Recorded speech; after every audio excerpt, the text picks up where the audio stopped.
গিয়েছিলাম মা কামাখ্যা মন্দিরে। দুপাশ ঘিরে প্রচুর দোকান। এখানে দেখো গোটা গোটা রুদ্রাক্ষ বিক্রি হচ্ছে। আমাদের হোটেলটা ছিল মন্দিরের একবারেই কাছে, তাই ভোরবেলা উঠে পুজো দিতে কোনো রকম অসুবিধা হয়নি। 3:30টের সময় উঠে পুজোর লাইন দিতে গিয়েছিলাম।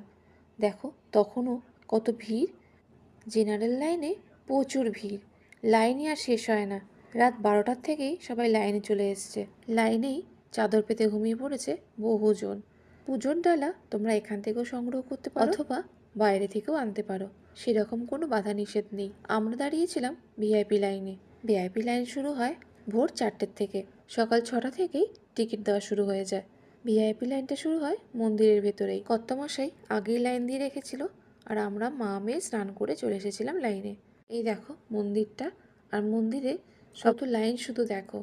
বেলা 7:30টার সময় আমাদের পুজো সম্পন্ন হয়েছে। মন্দিরের ভেতরে ফটো তোলা যায় না, তাই তোমাদের মন্দিরের ভেতরটা দেখাতে পারলাম না। আর এটা পবিত্র কুণ্ড।